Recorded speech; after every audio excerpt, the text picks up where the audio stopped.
I thank God. I give God praise, glory, and honor.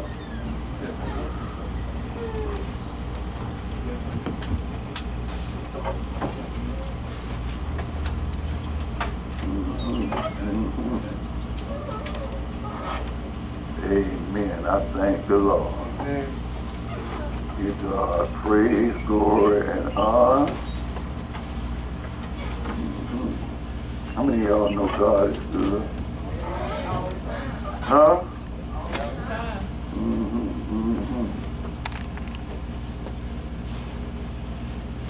I thank Him today.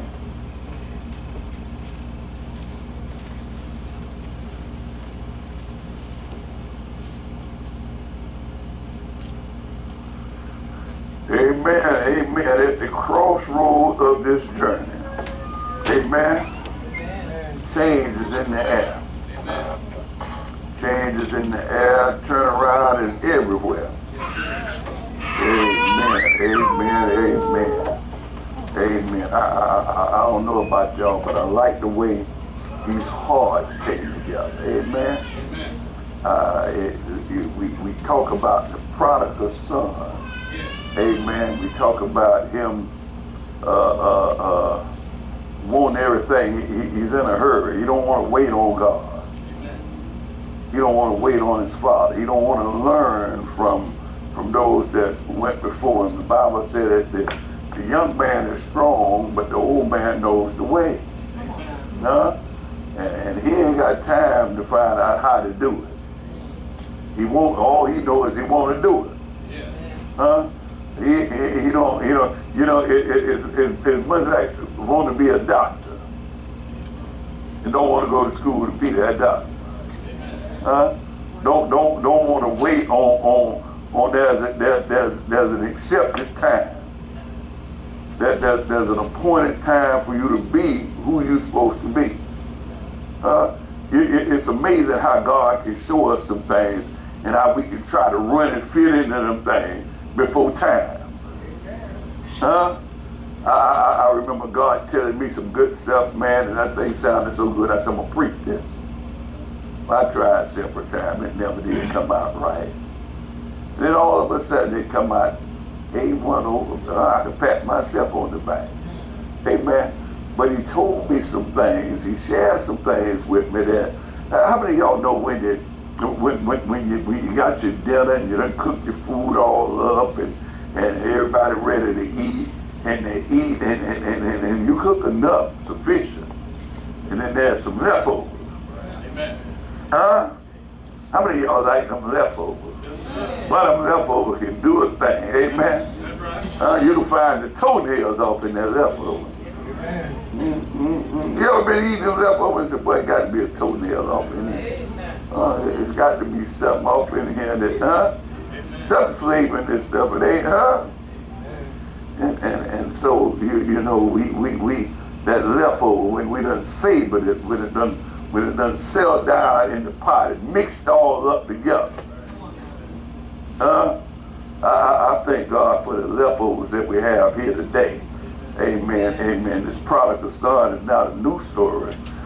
It's pretty much an old teaching. It started out in the book of Luke, and it began to talk about a young lady that had lost her some jewelry, one of her items. Just says like that, and she swept little cabinet, swept the floors, went all through the house looking for it. Yeah, it was lost something that you was looking for. Yeah, you've been looking for your keys, and you found out that the best way to find them is go and pray. Lord, I know you know where they at. I sure need you to find them now. Amen. I'm about ready to get up out of here and take. You ever been ready to go out the door and can't find your keys? You don't wait to that appointed time. I don't care how much of a hurry you in. And the police waiting down the street, so you better not speak. Come on, somebody. I'm just saying, amen. Right. So there's an appointed time. We got to get ourselves together because there's somebody waiting at the crossroad. There's somebody that's going to meet you at a special time at the crossroad in your life. Amen. There has to be two hearts that's going to meet together. There has to be two hearts that meet together at the crossroad. Now, you might have met other hearts at the crossroad, but there's a special time and a special season that the heart of God will be at that crossroad. And you got to learn to wait on the Lord. You can't be in a hurry because everybody want to be God. Or everybody want to be more than what they are. Now, you might deny, well, I ain't trying to do all that. The devil's a lie. Yeah, but I know myself. I know the Lord said, when you die.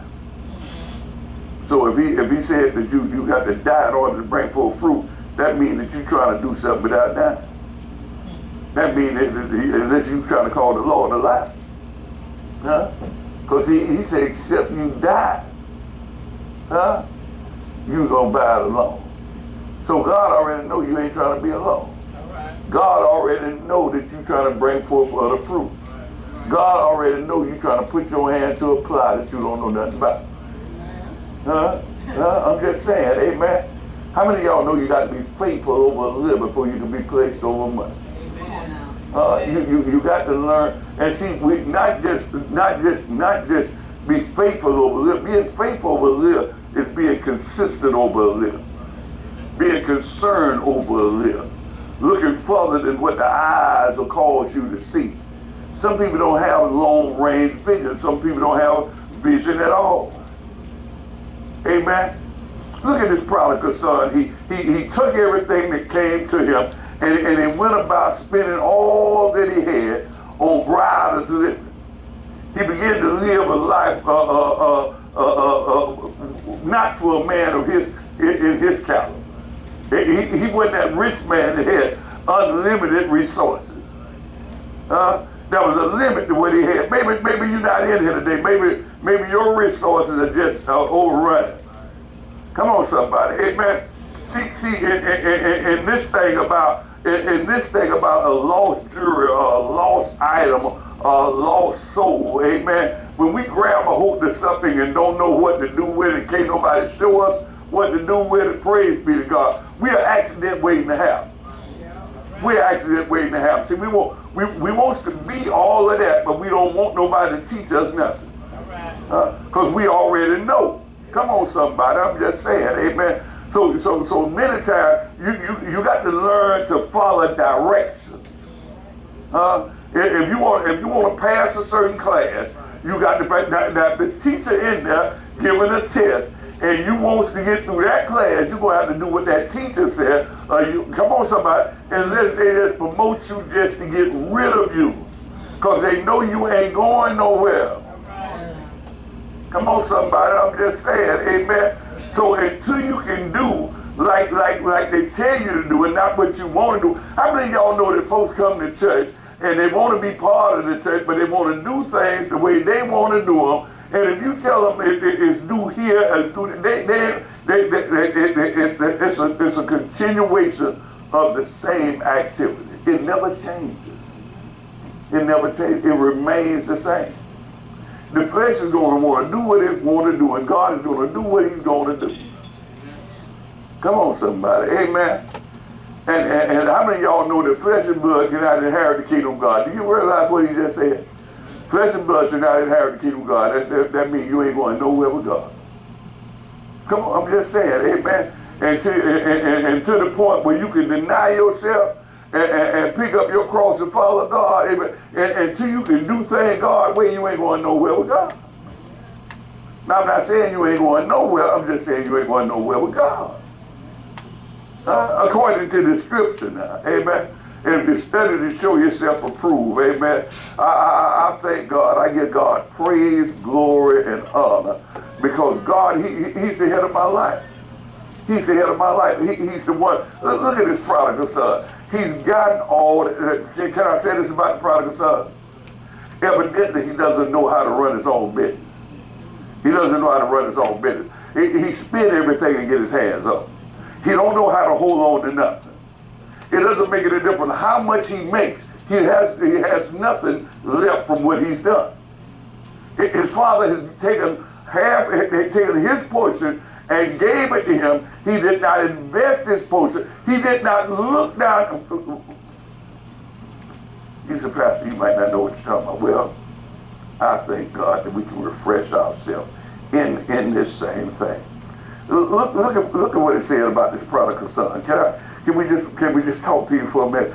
Look at what he said about this prodigal son. He began off saying that the man had 2 sons. And about verses 13, he says, and not many days after, the younger son gathered up together and took his journey into a far country, and there wasted his substance. So he had substance.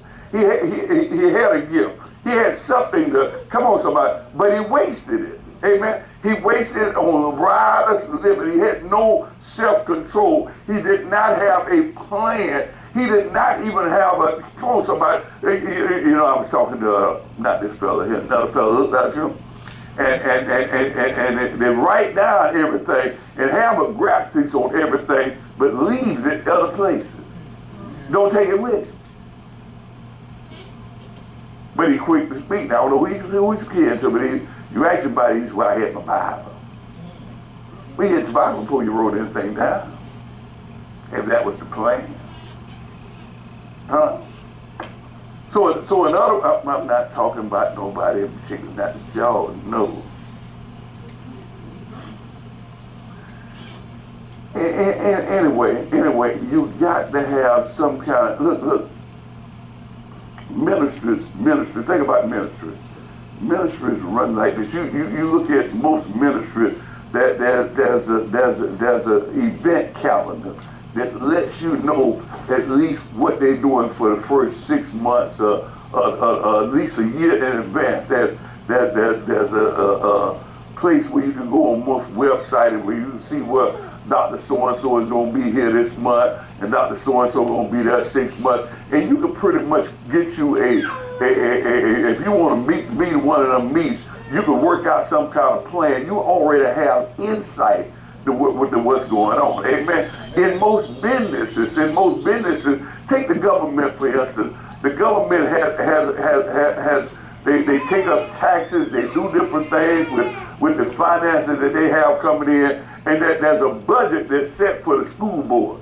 That there's a budget that's set for the highways, for the streets out there. It's not a I'm gonna do something, I'm gonna jump up and do something. No, it's well planned out because they only dealing with so much resources, amen. And then they got to get their little bit out of it, amen. So they got to have some kind of plan. They call it foresight. Now in the ministry, we're supposed to be the ones that have a vision of what God is saying. We're the ones that's supposed to see, not right here, but further down. That's what a prophet does. He prophesies, he speaks things that's going to happen here for many years down the road. And those of us that are not yet prophets, and those of us that are not prophets, but are following prophets, amen, we become one, just like we become one with Christ. When Christ paid for our sins, look at it. You might not believe that Christ paid for your sin, but you're a person that believes that you're a sinner.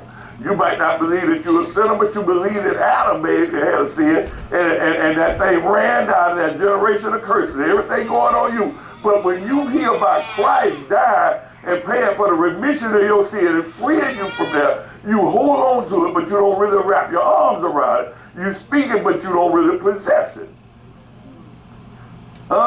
We play with it. We play with it like it's a toy, and it's not a toy. We don't study to show ourselves approved. We don't look into it and see what are my freedoms, what are my limitations, what am I able to do, what am I not able to do. We don't have a plan. This young prodigal son, he didn't have a plan.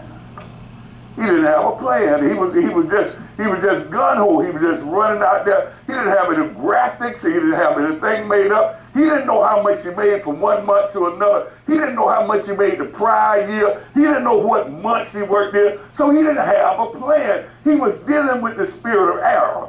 Now some people look at it's just like a spirit of ignorance. You can fall in love with a certain spirit. Now, error is a certain spirit, amen? God is the spirit of perfection, and everything he does is good because he is, come on somebody. There is also a spirit of error. They tell me, whatever you practice, you become perfect because you practice it. When they say practice it, it means that you're getting into bed with it. And you get the fleas and the ticks from it because that's who you hanging out with. That's who you wrap up with. That's who you in love with. I don't care what other person is in your life. I don't care who comes in your life. I don't care what comes in your life. You in love with error. So you and error become one. Some people are in love with procrastination. They just crazy about procrastination. I was going to. I'm going to. When the time comes, you ever been around somebody, I get to you Monday. And Tuesday come and say, I thought you were going to Monday. I'm talking about, you said, what Monday? You did it with a procrastinator. You did it with somebody that procrastinates. They're always going to do something and never really doing it. Amen. And you know, when you dealing with prophets will speak things, and it speaks it all. The reason God speaks through the prophet is because the prophet speak things that are not right then, but are things that are coming about. In other words, he give you what you said, what we said, wiggle room. You don't have to kill yourself. There's time to line up to get. You ain't got all that pressure on yourself. You got enough time to line up to get into the number. Most people that don't follow prophecy, they dump stuff on you at the last minute, and there's no wiggle room. There's no. But that's if you study their lifestyle, if you study their character, that's how they operate. That's how this prodigal son is operating. He everything that he gets his hands on, he spends it. He spends it. Watch what happened. Can I show you what happened? He says, and verses 14, he said, and when he had spent all, there arose, look at him. He wasn't looking down the street. There arose a mighty famine in the land. And he began to be in want. In the book of Proverbs, it says, a little bit of sleep, a little bit of slumber, a little bit of fold in the hand. In other words, there's a spirit of error that has a son or a daughter named lazy. Lazy about doing godly things, spiritual things. This is some things. Look, backslide started in the heart. Backslide started in the heart. When God is blessing you, we're going somewhere now. Don't get lost. Because God is going to meet you at the crossroad. There are others that meet you at the crossroad. There are different spirits that meet you at the crossroad. But God is going to meet you at the crossroad. Somebody say, God is going to meet me at the crossroad. God is going to meet me at the crossroad. Somebody tell somebody, don't burn down your bridge. Don't burn down your bridge. Tell somebody that you might have to cross it again. You might have to cross it again. Oh, I thank God. I thank God. You may have to cross that bridge again. You may need that bridge again. You got to be faithful over a little, to be placed over much. He is not faithful over. He is not faithful over unrighteous manner. Who will give him his own manner? Who would do that?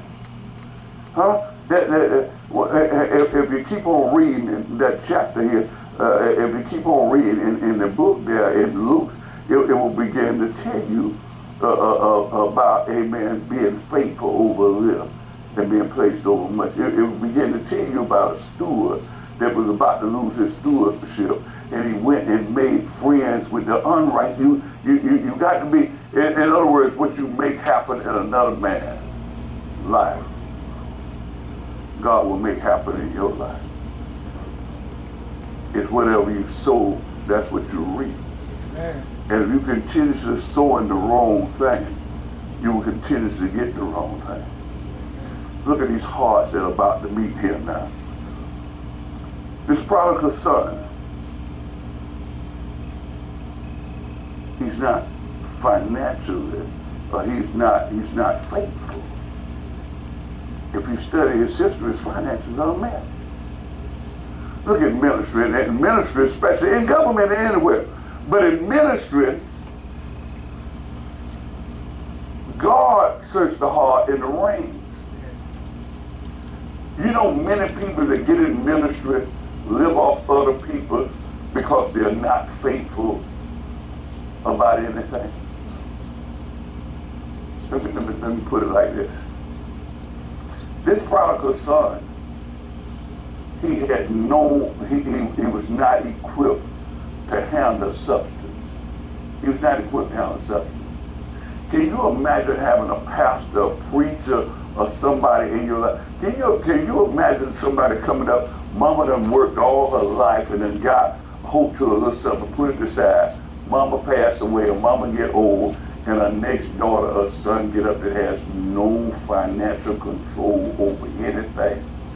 All of mama's substance is gone in a few days because they cannot hold money. They're not faithful. Can you imagine having pastors or preachers or people in ministry that wants to take the next step or the next level that cannot control their own finances? Can you imagine them over the finances over the church? They can't control, the truth be told, they cannot control their own finances. So when they cannot control their own finances, and God is the one that searches the heart and the right. How many of y'all know when you apply for jobs, they normally fill up an application, they find out some things about you. If they're going to put you in a position where that is finances concerned, they want to do a complete background check on you, because you might not be the person. You might have a good conversation, you might dress well, you might spend everything you get your hands on. You might find reasons to spend. That's what this young son was. He was immature. He was immature. So being immature, he was easy made drunk with the wine. Let me say it like this. God is getting us to a certain place, but we have to get there in our hearts. Backslide really starts in the heart. You know, when you're in love with God, when you're in this to God, and when things don't come as fast as you think they ought to come, and in a time that you ought to come, you think, why do you think the Bible said that in the last days they shall have itching ears and be drawn away by seducing spirit? Because they want something to have, but they want it to have now. They're not waiting on God. So if all you got to do is throw out some makeup, look, you can be this tomorrow. Man, don't worry about yesterday. Don't worry about it. You can be that today. You can. But there has to be a crossroad meeting with God. There has to be a crossroad meeting with God. See, God is love. God is love. And in your heart, you have to meet love. You have to have love in your heart. You have to have love in your heart. Agape love, not love of self, not love of items, not love of things, but love love of God. Amen. Look at the woman that lost an item. She lost that item, and she looked for it. She swept the house. She lit up the house. She did everything to find. When she found it, she had a party. She was rejoicing. She was glad. Have you ever lost something that you was looking for, and when you find it, say, oh my God, thank you, Jesus. Oh my, it's just so good to find it. He is a father that has lost his son. This is a God that has lost his people, and they become lost within themselves because they have the freedom to choose. This boy here has the freedom to choose what he wants to do. And he's not a fella that looks ahead. He's not looking down the street. He just spending everything he has. He's not putting anything up for a rainy day. He has no concept of what tomorrow going to bring. He's living for today.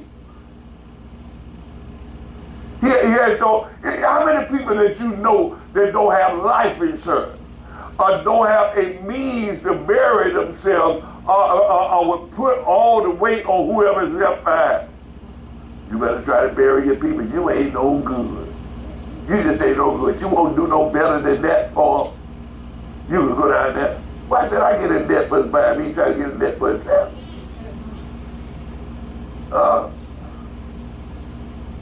I ain't got no life insurance money. I can't put away nothing like that. I don't make but a little money. Let me get my tablet here. What do you spend most of your money on? I buy food, I pay my bills, and the rest of it. It don't be nothing left. Who bought that six-pack for you? I had to have me something. How many six-packs you bought? Why has that got anything to do with it? How many six-packs did you buy?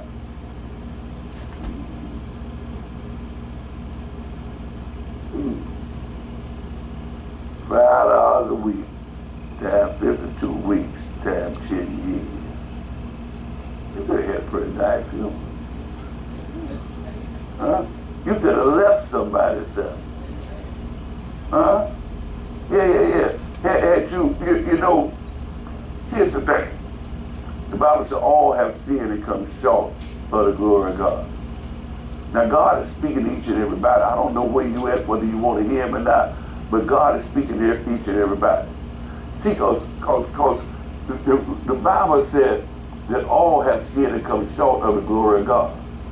You want to get somewhere, God would love to take you there.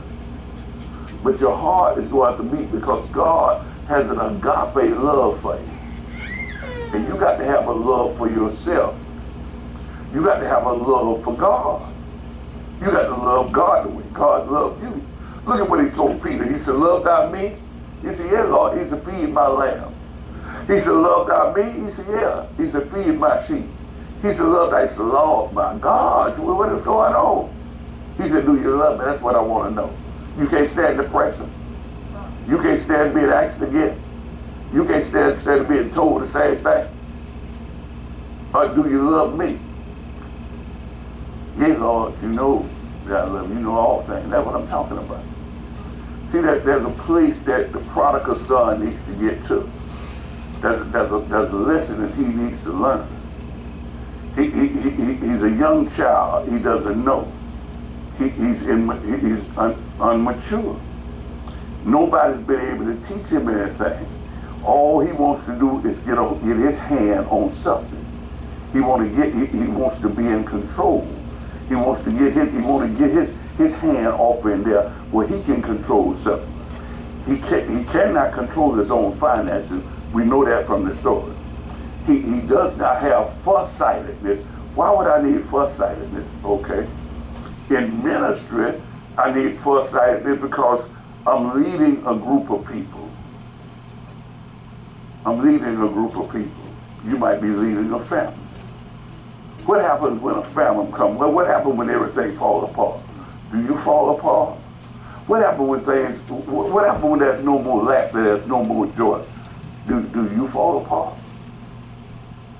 What happens when there's a trend that comes up that you train a sailor? What happens that when the storm starts blowing and the wind starts blowing and the water starts coming into the ship? What happens then?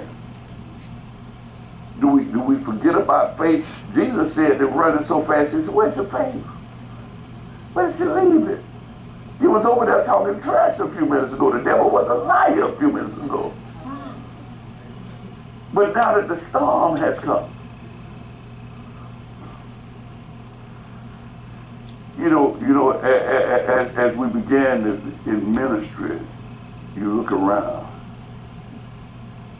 and you see what people are. And you know where they need to get to. And you don't see them getting to where they need to get to. And God is searching the heart and the reins. There's a reason that some people have not gotten to where God has taken them in. Samuel's mother had had a child because she had to meet God at the crossroad. She had to meet God when they got down on their knees in the house of God, when they came into a place of prayer. And she had to pray and seek God's face. And as she prayed and seek God's face and God began to examine her heart, she submitted herself to the Lord. If you would just give me a child, I would give him to you. I just want a child. I want to feel like I want to feel your presence. I want to feel your blessing. So he gave her a child. And she gave it over to him. But that was his purpose for her life. She hadn't had no child. She was about to bring forth a famous child. Jacob married two sisters, Leah and Rachel. He loved Rachel, but Leah was the one having children. Leah gave Jacob her maid for a wife. Rachel gave Jacob her maid for a wife. But God thought about the sacrifice that Rachel did. See, because Leah was so loved, God blessed her with children.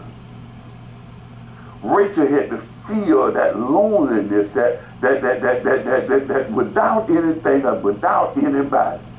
She tried to get Jacob to intercede to God, to talk to God, he said, I'm not God, ain't none of me. But she had to meet God at the crossroad. Guess what happened? She had two children. One of them was Joseph and the other one was Benjamin. She too had a great child. Just like Samuel's mother, Joseph's mother went through a dry period in life where they looked like they wasn't going anywhere, where they looked like things wasn't going to work out. But God had a plan for their lives. God was imparting them some strength that they needed through weakness. Their strength was made perfect in weakness. And the desire they had to get, somebody in here is desired to get somewhere. But God is saying there's a crossroad meeting because now talking about our hearts ain't no nothing. God said our hearts are not lined. Your heart don't line up with God. Your heart just don't line up with God. You want what you want, and it don't make no difference what God wants. You want to get a hold of what you kind of control. You had control. There's men in here that don't have no financial control over anything. I met more people in ministry that make a lot of money and ain't got nothing left from it. They don't have any control over anything. All they control is, I want to do this and I want to do that, and God gonna bless me.